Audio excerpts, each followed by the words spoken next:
the Kampala and Tebe Expressway, which is the expressway that goes from the airport to the city, is actually the most expensive road per kilometer in the world.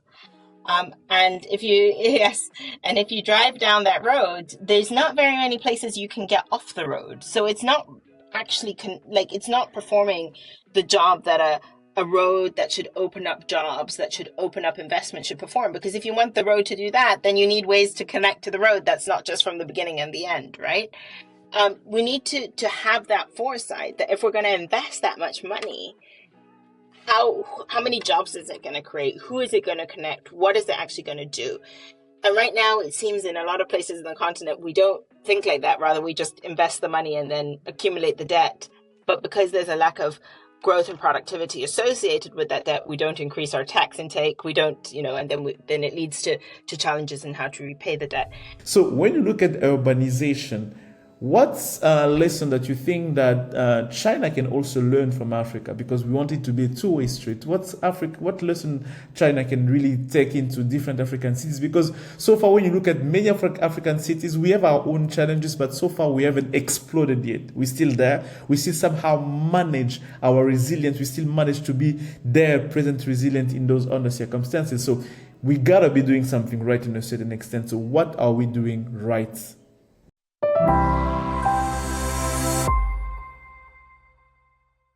Welcome and bienvenue to this special edition of the China in Africa podcast. My name is Christian Géraud.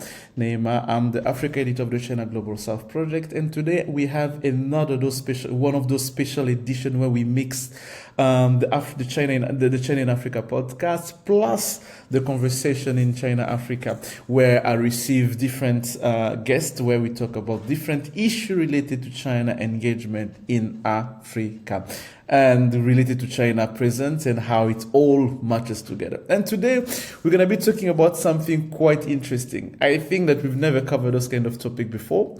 In the China Africa podcast, we usually talk about geopolitics, economic, Chinese influence, media, sociology, and movies. But today we are going to talk about urbanization, and it's really something new. And if you notice during this conversation, me being a bit of shy on the learning side and being literally, guys, I'm gonna be just learning and listening and trying to get as much as I can from the guests that we're having today. For those who are listening, for those who will be listening, you won't be able to see her. For those who are going to watch on the YouTube, you'll be able to see my guest. She's even laughing now. She's gonna be really teaching us everything that we need to know about what's urbanization, China in Africa relation.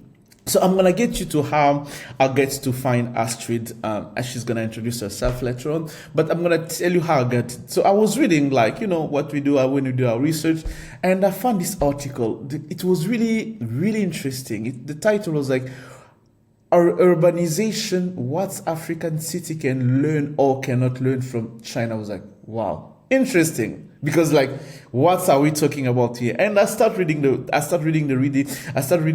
article on the conversation. I'm gonna put the link in the show notes so you can see what is it about. So I read it. I was like, no, I need to have her on the show. We need to talk about that. So we need to know more. What is it about? What Africa can learn? What African city can learn from Chinese? So I'm receiving Astrid R.N. Haas. She's going to give her full name, but I'm going to read you her bio. Astrid is an independent urbanist economist. She's based in Hong Kong, and she's working across research and practices, supporting cities in Africa, the Middle East, Asia, with the question of strategy related to financing and funding. She also has an appointment as an adjunct professor at the School of Cities, University of Toronto, research associates at African Center for Cities at University of Cape Town and ODI, as well as an extraordinary lecturer at the African Tax Institute, University of Pretoria. She holds an MSSC in Public Financial Management from SOAS in London, University of London, and an MA in International Economics and International Development from Johns Hopkins University. In 2016, she was nominated by the University of Cape Town as one of Africa's youngest leaders, and in 2020, she received the Johns Hopkins Outstanding Recent recent graduate award for a leadership and work on urbanization. Astrid, thank you for being on for being the for being the guest on my show. How are you doing today? Thank you very much, Gerard. I'm doing very fine. It's quite hot here in Hong Kong, but otherwise I'm doing very fine. Thank you. Oh yes, I can imagine how hot it's been. We just came back with my other colleagues. We just came back from Washington D.C. It was really hot in D.C. I was not expecting that level of weather, but it was really hot, and I'm really quite happy to be back on my tiny island of Mauritius. It's a bit cold here, so I won't complain that much. So let's just dive into the conversation. So I think few weeks ago or few months ago, you wrote a paper. You wrote a paper. I'm gonna read the title of the paper. It's about, can Africa learn from the Chinese urbanization history? It was we see a lot of contribution coming from Stefan Dercon, Sebastian Kritikos, and you as well.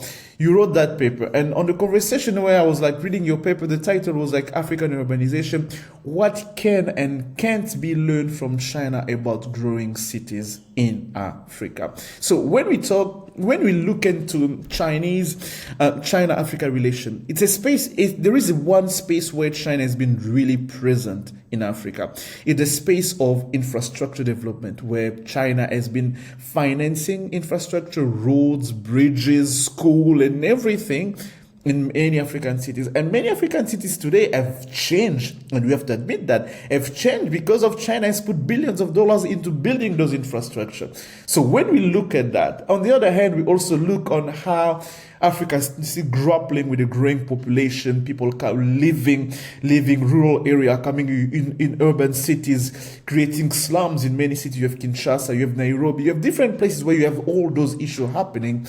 So when you look how African countries are and African populations are growing, my questions to you: are we doing things the right way? Are we heading on the right path? Are we really moving in the right direction? And that's Chinese before getting to the Chinese bit, but are we really getting to the right way in that urbanization that we have in Africa? Um, yes, I think here's my point of view. I think, Gerard, we need to realize that actually Africa is still very much at the infancy of its transition. So whilst we may think of the Kinshasas, the Nairobis, the Kampalas of this world, Kampala is where I'm from, actually we're still very much at the beginning. Between now and 2050, nearly 1 billion more people will be moving to our cities. And actually some of the fastest growing cities are the ones that are not even cities yet, right? So the ones we Yeah. wouldn't even define as cities yet. So I think this provides an opportunity to get it right. Right now, obviously, as we grapple in a lot of our cities with the downsides of density, congestions, you mentioned informal settlements, crime, clearly there's something that we should be doing better. Yeah. We need to be managing this urban transition. And the reason I personally, as an economist, am really excited about this is that if you look at the data, both historically and globally, there is no country in the world that has reached middle income status without a well-managed urban transition. The key phrase there being well managed. So are we managing well at the moment? Probably not. Across, in some places much better than others. Do we have a chance to get it right? Absolutely. However, Yeah. the time is short. Yeah, so we have the time to get it right. We have the opportunity to move in the right path. And when we read our paper, your paper, and even when we read your article, we see that how much, in terms of inspiration, we look at China. China has been able to take 800 million people out of poverty in the last 40 years. Growing cities, when you've been in Beijing, Shenzhen, Shanghai, Hong Kong, Guangzhou, you all see all those changes happening in China.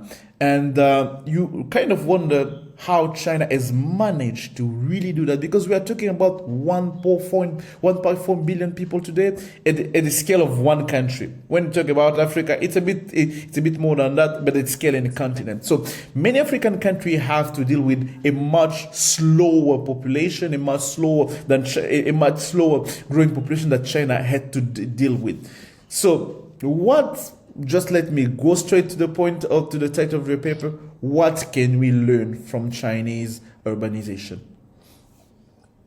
So I'm going to disappoint you because I'm going to say Oh, that I'm actually on my own learning journey here. So I yeah, moved to Hong Kong a year ago. I had the opportunity through a new visa scheme that the Hong Kong government launched. yeah, And so I decided to move halfway across the world. Prior to that, I'd been living and working the last 15 years in East Africa, most recently my own home city of Kampala.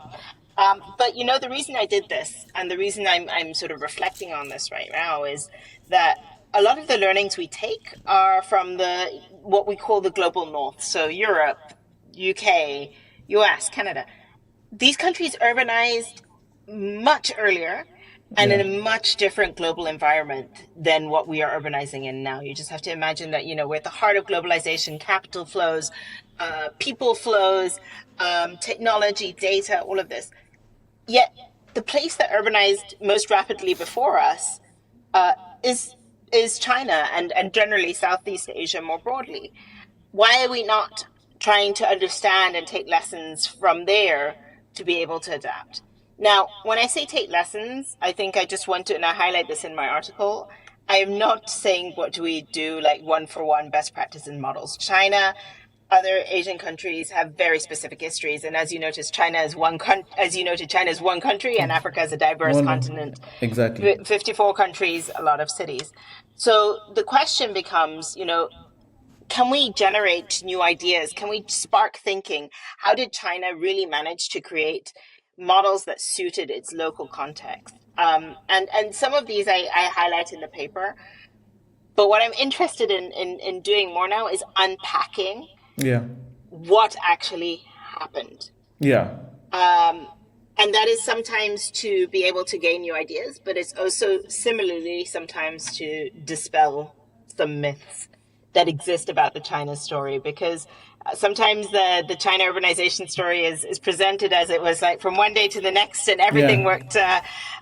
But as we know in the world, nothing works like that. Policy is messy, people are messy. So how do we come to that?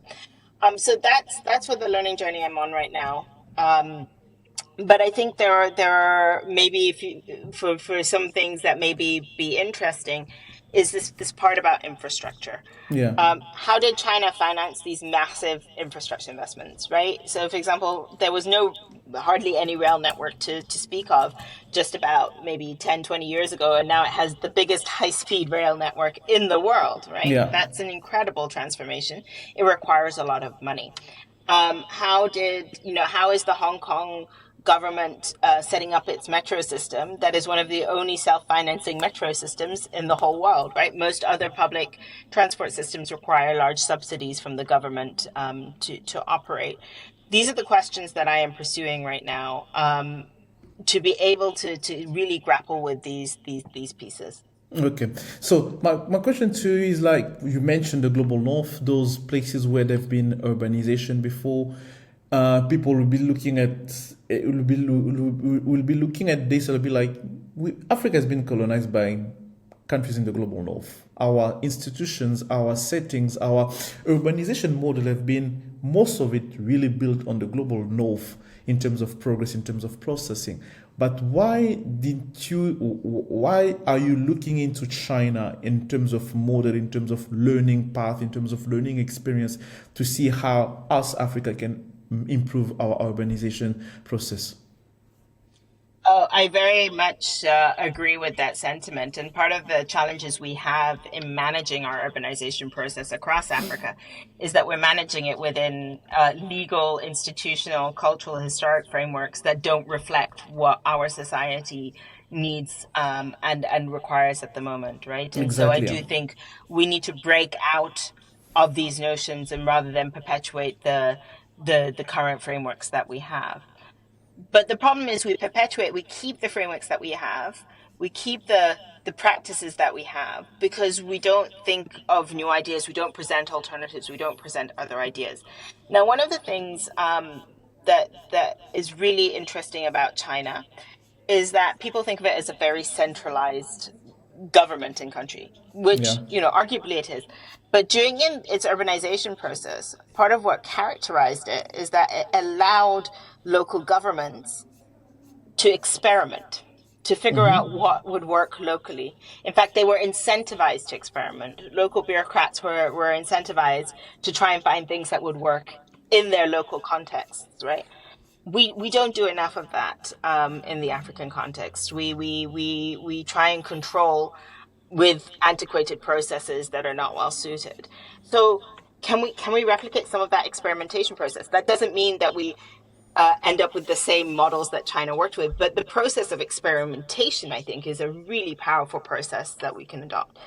The second thing I will say is, and this is something that I'm learning very strongly from living in Hong Kong, Hong Kong was a British colony at some point too. Now, the type of colonization that happened in Hong Kong was very different from the type of colonization that happened across Africa. And my next piece for the conversation, Africa, will touch a little bit upon that, right? So I think we need to take that into account. The reasons for colonization were very different, right? But when I look at, for example, urban planning here in Hong Kong, my question is, how did they manage to break free from similar urban planning structures that were also imposed? Have they managed to break free? Have they managed to amend them, right? So it's not too far away in that sense. But I think we need new ideas, and we need to break away from what was left for us, because what was left for us didn't work at the time and doesn't work now. Okay, so if I hear you correctly, the first setting will be to look into the socio-political landscape in which we are really building our city, in which we are really creating our urbanization. That needs to be in place to foster innovative thinking at the local level. In the case of China, in the local level, that can really allow small cities, not even small cities, to allow cities to experiment and to see and to think of a new process of thinking urbanization in their own context. And you mentioned something about local content, local context. And in that local content, many would hear that, maybe we need to create our own African urbanization model, something that we're really looking into the way to organize ourselves, the way we can really build and think our cities. Do you think there is now, the way we are moving right now, there is a space for that? There is a space for African really to dig and to find in our own history, in our own path, in our own history, a path forward into building this urbanization story for ourselves? So definitely. But I think there's two different things. I think on the one hand, we need to, without a question, build our own urbanization story, right? Our urbanization is happening. People are moving to cities. We're not going to stop that. Let's shape that to be the power that it can be. Yeah. But I would caution against trying to find models, because I think we do too much of that. Yeah. And that narrows our vision. So let me give you an example. One of the things that I find very frustrating in a lot of cities is these visions and models that are trying to be built across the African continent of these smart cities, of these enclaves, think Echo Atlantic in Nigeria. These are enclaves for the rich, right? But they're being modeled because someone has a vision of wanting the next Dubai or the next this or the next that in Africa. No, if a city is going to work, it needs to work for the majority. It needs to provide jobs. It needs to provide services. That's what, arguably with caveats, so, not perfectly, but China, as you mentioned when you started, right, managed to essentially move nearly 700 to 800 million people, depending on what statistics you look at, out of poverty within one generation. So something worked, right? Something worked. It worked for the majority rather than minority. When we start thinking about models and visions that we're starting to implement in our African cities, we tend to start thinking about the minority rather than the majority, right? So I want to detract a little bit from the models, but I want to sort of start pushing to how do you think outside the box? Where are the new ideas going to come from? How do we gain these new ideas? And how do we shape, as you said, our own story to make it work for us? And that may be a different story in Kampala from Kinshasa. It may be a different story from Jinja, which is a secondary city in Uganda, to Kampala, right? So that's the case, but we need to allow that to happen. Okay. So in the paper that you quote with the other author, you looked into different models, different comparison. You did some comparison with cities in China and African cities. And what can you tell us about the different policies that underpinning the successful cases that you look into? So a really major one is land. Yeah. China and Hong Kong as a special administrative region of China have undertaken large land reforms that have financed a lot of the infrastructure developments. Okay. This was underpinned by having the government ownership of land. In many African cities, this is not necessarily the case. And even if it's the case, we don't have very transparent land administration processes. So it's difficult to leverage the value of land in the same way as has been done. It's not impossible, however. And I think, land is a city's biggest asset. The land that a city sits on is like the thing that is most valuable because everyone wants to be there, Yeah. everyone wants to build there. That's publicly created value. How do we actually be able to recoup that value as governments and reinvest it? So I think we need to look at land as an asset, but perhaps the model where that China and Hong Kong as a special administrative region that they followed in terms of the big land lease system. Maybe that's not quite the model, but there are other instruments that can be used. So I think there's a big lesson there. How do you leverage your biggest asset as a So, city? how do you reconcile that with the culture? When I say cultural differences, I'm looking at you here. When I look in different African countries in terms of land ownership, we have tribes that claim land ownership. It's like we are the state. This is the land of my ancestor. This is not the land of this is not the land of the state. And even when the state came about because of the colonizer came and created our countries, put us together and made those countries and say, the land belongs to the state. But people are saying that, yeah, the state is an abstract entity. This land belongs to my ancestors. Those are my lands here. And how now do you come to reconcile these two views in terms of land ownership in an African context where we still have strong identities and strong tribal identities that claim those land ownership? How now do you put that together in a way that to foster the condition for urbanization to happen in a context where land belongs to the state? So that's very interesting. So actually, in my own country in Uganda, land doesn't belong to the state. Our constitution stipulates that land belongs to the people, and Yeah. and defines four different tenure structures within that. Yeah. Part of the and you're right though. There's a inherent conflict with how land management was brought in often by colonial entities and supplanted onto what were more traditional and which still exist today, more traditional customary land management systems. I don't necessarily see this as a challenge. Rather, I see this as an inherent part of our local context that we need to take into account. Therefore, we cannot it's going to be very, very difficult to do the sort of top-down land management structure for the reasons that you mentioned, because there's many more interests involved. But what we then need to think about is, given that these are our structures, and the value is being created, right? There's actually there's estimates that in some parts of Africa, land values are as high right now as in places like in Geneva or New York, right? So value is there. Exactly. And Yeah. someone is making money off that value, and it's not necessarily the government. So the question then becomes how do we work with the structures that we have? Maybe this Yeah. is a much more participatory process Approach. of Okay. coming together and working with different, depending on the context that you're working in, obviously. First of all, understanding what the land management processes are, understanding what the conflicts are, and trying to reconcile those in a way that allows you to manage better, right?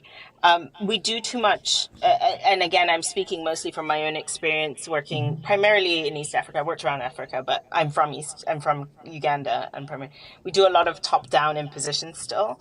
I think we need to do a lot more sort of bottom-up. But the point is, land value is being created. It's going to be created even more as it is going to be there. It's a potential massive asset. So how do we work with the context that we have to unlock those land values? And maybe it is a participatory bottom-up approach rather than something that is top-down.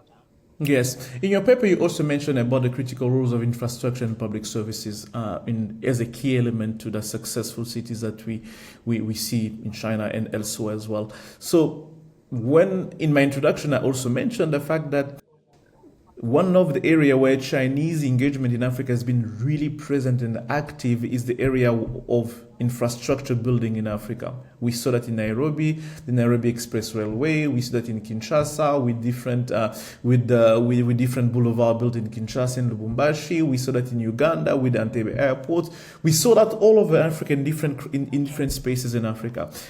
From what you've seen and from what you've observed, are we doing things right when we think of the critical roles of infrastructure and what we've been doing now? Are we doing things in the right way to really get us to that place of having valid and valuable, not valuable, but I'd say healthy city in the future?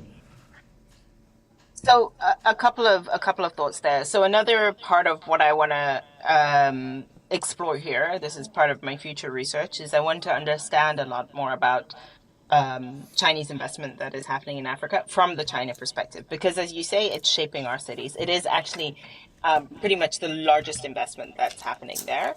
Yeah. It hasn't been without criticism, but in a sense, without some of that investment, we wouldn't have some of the roads or the public transport that we have, right? So, Yeah. so I want to understand a little bit more the driving force in terms of from the Chinese perspective as to how that investment is happening and how those choices are made. I would say though, from our own leaders on the continent, this is a great opportunity that there is investment happening, although it's slowing down now with global economics slowing down and debt going up. But it's a great opportunity. However, if you're going to take on debt, you need to make sure that the infrastructure you invest in is going to be productive.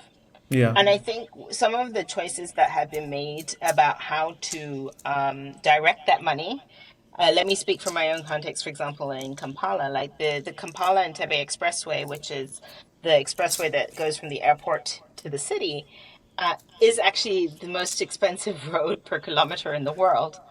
Oh, And interesting. if you, yes, and if you drive down that road, there's not very many places you can get off the road. So it's not actually like it's not performing the job that a road that should open up jobs, that should open up investment should perform. Because if you want the road to do that, then you need ways to connect to the road. That's not just from the beginning and the end, right? Yeah.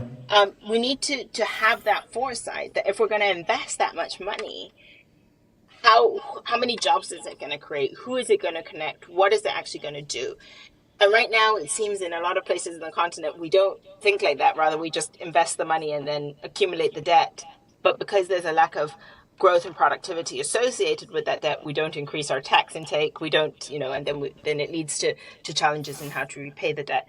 And we're seeing some of those stresses now. I think Kenya being the most recent one, right? The Yeah. protests in Kenya, where it's like the fiscal stress that then comes where you've borrowed money, but you haven't invested in productive infrastructure is very challenging. In China, a lot of the infrastructure that was invested in was productive infrastructure. Not all of it, right? So we are seeing that the flip sides of ghost cities now and, empty property, because a lot of it was fueled by a Yeah. property market that was bubble. But in terms of transportation links and infrastructure, it was about connecting people, places, jobs, getting people to be able to work to home. So there was this thinking about the economic impact of infrastructure as well. Yeah. So you when we were preparing this show, we talked about the fact that it's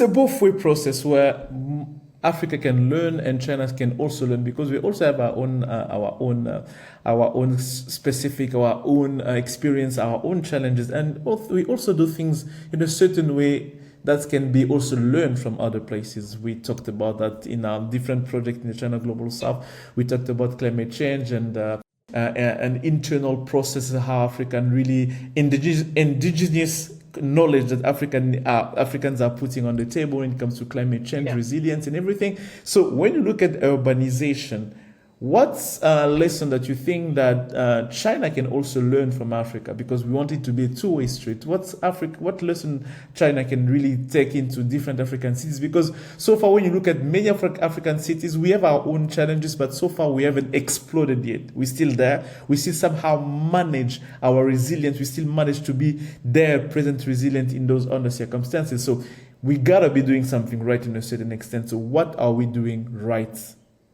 Oh, So yeah, what are we doing yeah, right?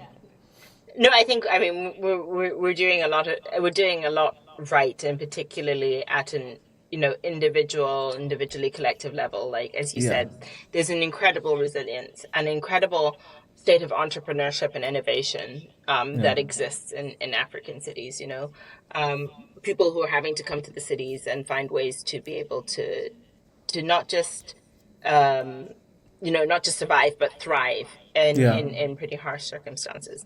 So how we harness that, I think, is a really important question. But I think, from my perspective, where I work, so for example, China, mainland China, doesn't have, for example, property tax, and as its land leasing system reaches its not end but reaches its limits, because there's only so much land that you can lease. They're exactly. going to Yeah, have to think of other ways to raise revenue. Some of our cities in Africa have had some of the most impressive property tax reforms that we've seen globally, right? okay. Not just in Africa, but globally. Freetown being one of them, Kampala being another of them, right? So and property tax reform is not easy, because property tax reform involves a lot of, no one likes to pay tax. I think that's a global thing. And property tax is a very visible tax, right? So how you introduce those types of reforms, and how you do those types of consultations to minimize sort of the stakeholder resistance, how you understand who the stakeholders are. I think that's a really important thing. And then, there are a lot of bottom-up initiatives and participatory initiatives that are happening. How urban planning at a neighborhood scale is happening in very, very positively in some places. So how do you take those sort of much more localized spaces, and how do you plan for those spaces? So I think there is a lot of two-way learning that can go there. And that's, I think, another part of my role here, being based in Hong Kong, is really to promote that, right? To understand that it's a partnership, rather than Yeah. sort of just a one-way process. Yeah, in your article you mentioned some, and even mentioned it right now, the cases of some what we call special economic zone. We saw many African countries trying to mimic that approach, because we saw there's no development, urbanization without industrialization, and many African cities are looking into those models of saying that maybe it's the right way to go. It's creating those special economic zone with special land reform, special land and land laws, special business environment, so to foster development and industrialization. When you look at what we've seen in China in terms of special economic zone, and when we see what we're trying to mimic in Africa, I'm gonna get to that point again. Are we doing things the right way, or are we just mimicking things that we shouldn't be mimicking, or we should be thinking that question on the specific spectrum that really fits our own need and context, to be able to really to take advantage of that concept of special economic zone? So in China, there's not even just one model of special economic zone. I think when we think of special economic zone, we always automatically go to Shenzhen. But there Yeah, were multiple other special economic zones, and actually many of them did not work out, right? And so it's this challenge of only having a single narrative, but not really knowing what's behind the narrative. yeah, One of my future articles for the Conversation Africa will look at Shenzhen in particular, because Shenzhen is also really fascinating. It did not happen overnight. Shenzhen has a yeah. strong history and customs and institutions. It was not a blank slate on which this happened on, right? But I think we like to ignore a lot of those things and think that we can sort of copy paste and it will all work out. So I think dispelling that notion of copy paste, I think, is one really powerful thing that we need to do, particularly with SEZs, and it's why a lot of our SEZs are not working out. The second thing, and now this is having looked at SEZs a lot now in the African context, and things that are akin to industrial zones and free ports and all of these things, is that there's this notion that we have to give tax breaks and tax breaks and tax breaks, because that's what will attract firms, right? The problem with giving lots and lots of tax breaks is that you're ruining your ability to generate revenue, which is needed to be able to build that infrastructure that we were talking about and provide those services, first of all. And second of all, there's a growing body of evidence that says that's actually not the thing that attracts firms. What attracts firms is having good infrastructure in place, right? You're not going to attract a firm if your power is, intermittent, Down, yeah, even if you give them 0% tax, right? And I think this is what China understood, right? Like, it's about having the fundamentals in place. And sometimes when we think about that copy paste model, we ignore the fundamentals and think, okay, we can get that.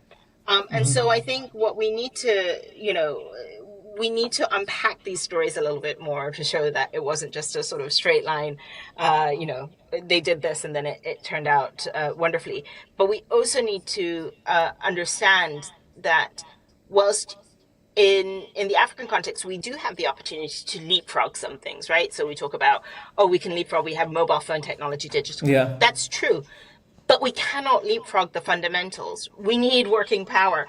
We need good roads. We need places for people to live.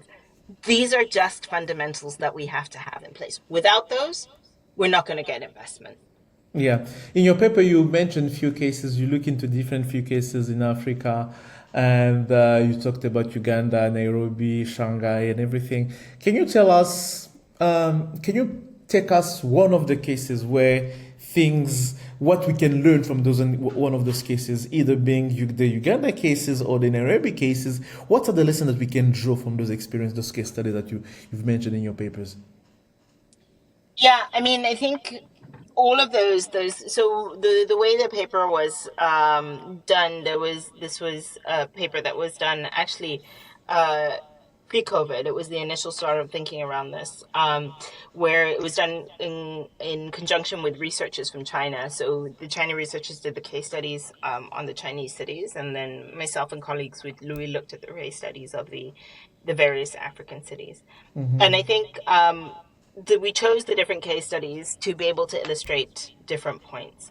Yeah. So, for example, in the Ethiopian case study, it was a question of like how Ethiopia has invested in industrial zones. And in fact, some of the anchor investors in terms of industries and enterprises were Chinese industries and enterprises, right? And they also tried to, as part of the industrial zone, provide housing. But again, it didn't always work out as it was planned to work out because certain things were missed, right? And so I think what the Ethiopia case study shows is, there is a big role for having, strong policy and foresight and vision to be able to do things. But there is caution with then trying to do the sort of trying to copy and paste the approach overall. Yeah. And this was the case of Hawassa, for example, with dormitory housing. Yeah. In the Nairobi case, we talked about infrastructure, and we've already mentioned this here, right? About the need for infrastructure investments, the hard infrastructure investments. But what we also looked at the Nairobi case is like the soft infrastructure. So what stands behind the infrastructure? It's a whole load of institutions that need to coordinate for this infrastructure to even be useful. Yeah. And how you get that institutional coordination to go. So I think there's various different lessons that can be learned. But all of this, that paper, I would say, was the start of my thinking around this. And now, as I live here, as I work, from the region, I'm, and be able to interact with, government officials, academics, practitioners, policymakers, people living here, I'm able to start interrogating some of that to a greater degree. So we're gonna be landing our show with something that gets into your bio, and we had that conversation before when we were preparing for the show last week. It's something that we even highlighted in the conversation. And when you read your bio, it's the first thing that pops out, that comes out, like Astrid is an independent feminist urbanist economist. What is that? Can you tell us about feminist urbanist economist? I mean, and you during the conversation you alluded to that, like, I want to build cities that's really that's built for women, cities that really there to foster women energy and women's potentiality and being friendly to women. So I'm not gonna say more. What can you tell us about that? So I would caveat and say it's actually larger than moment. I think my feminism is about marginalized populations, marginalized voices. Yeah. When we look at how cities were designed in the global north, they were largely designed by white men, elite white men. Yeah. And a lot of the city structures and how they function reflect that, right? You just have to, in many cities, try and take a tube, and it's not meant for someone who's on crutches or someone who is rolling a pram or anything, right? Because it wasn't thought of when the city was designed, right? We're now retrofitting cities in some places, but it wasn't thinking about that. My feminist urban economist stance is so the urban economist part I think we've discussed a lot here, right? I want to understand how you unleash those power of cities for economic growth and development. The feminist part is really how you channel that economic growth and development for the majority in African cities, who are unfortunately the invisible majority in many cases, the marginalized, the ones who have no voice. That is women, that is youth, that is like for cities to work, they have to work for the majority and not the minority. And so in all that I do and all the research and all the advocacy and all the policy making that I do, it's focused on how does it work for the majority and not the minority. Astrid, it was really my pleasure to have you for this conversation, and I like the topic. Since you're embarking in this new journey of really diving into the topic, I'm really looking forward to have the next iteration of your paper, what you're gonna be finding out, the research, the result you're gonna be finding out. I really want to be sharing those insights that you find and those results to the people that were listening. Because here in the China Global South, sometimes we talk too much about politics, economic, geopolitics, and everything, technology, but all those kind of issues sometimes we don't always cover them as much as I wish that we can do. We should covering them. So I don't know when it's going to be the next paper, but when it's going to be released, just give us a nudge. You're going to publish it. You're going to really to highlight it again to show really what's your result, what you found during this research. It was really my pleasure to have you on this show, and I'm really looking forward for the next step. And see you next time. Thank you so much for having me. I very much enjoyed the conversation as well. Thank you.